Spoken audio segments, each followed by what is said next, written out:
Hello बच्चों, स्वागत करते हैं अपने यूट्यूब चैनल में। आज हम आप लोगों को बताने जा रहे हैं कक्षा 10 के बहुत ही महत्वपूर्ण रामधारी सिंह का जीवन परिचय किस प्रकार लिखना है। यह 100% आएगा, इसमें कोई दो राय नहीं है। हर साल पूछा जाता है रामधारी सिंह दिनकर का जीवन परिचय।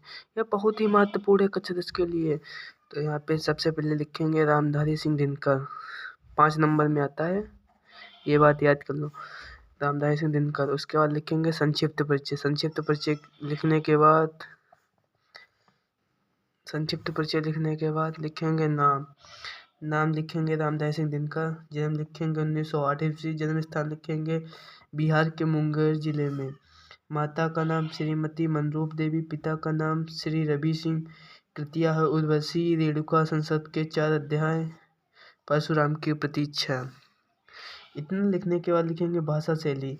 भाषा शैली में लिखेंगे भाषा है इनकी संस्करणनिष्ठ, शैली है भावात्मक।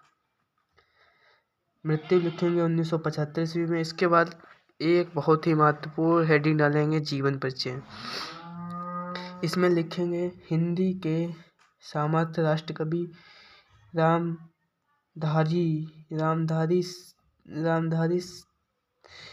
दिनकर का जन्म 1908 ईस्वी को बिहार के मुंगेर जिले में हुआ था।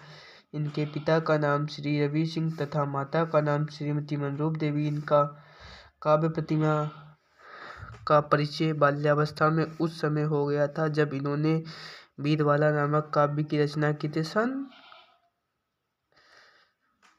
1959 ईस्वी में पद्म विभूषण से सम्मानित किए गए। 1959 है यहाँ पे किए गए, और सन 1974 को इस संसार से सदा के लिए विदा हो गए। इतना लिखने के बाद अगली हेडिंग बनाई जाएगी। वह हेडिंग बहुत ही महत्वपूर्ण हेडिंग होगी, वह इतनी महत्वपूर्ण हेडिंग है। उसके बाद लिखेंगे अगली हेडिंग रचनाएं। रचनाएं लिखने के बाद लिखेंगे रामधारी सिंह दिनकर बहुमुखी प्रतिभा के कवि थे। इनकी लेखनी पद्य तथा गद्य दोनों में देखने को मिलती है। इतना लिखने के बाद लिखेंगे निबंध संग्रह। निबंध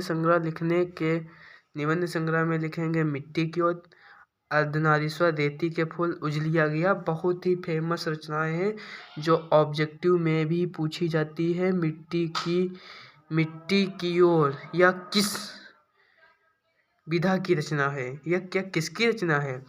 संस्कृत ग्रंथ, संसद के 4 अध्याय, भारतीय संसद की एकता। संसद के 4 अध्याय यह बहुत ही फेमस रचना है, प्रसिद्ध, हर बार में पूछी जाती है ऑब्जेक्टिव में कि यह किस विधा की है, या इसके लेखक का क्या नाम है। लिखेंगे काव्य ग्रंथ, रेणुका उर्वशी, परशुराम की प्रतीक्षा, कुरुक्षेत्र, रसवंती, हुंकार। इतना लिखने के बाद लिखेंगे भाषा शैली।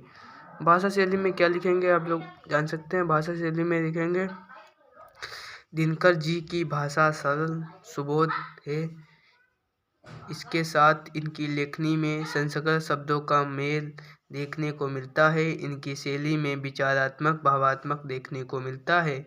हिंदी साहित्य में स्थान रामधारी सिंह दिनकर जी उच्च कोटि के कवि ही नहीं बल्कि उच्च कोटि के गद्यकार। आप लोग हमने देख नहीं पाया, आप लोग को दिख भी नहीं रहा।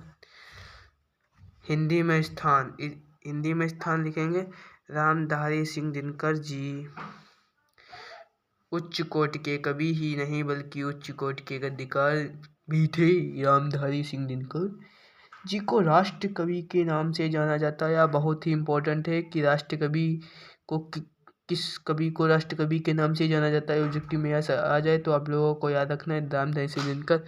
यह जीवन परिचय बहुत ही इम्पोर्टेंट जीवन परिचय, आप लोग एक बार देख लें।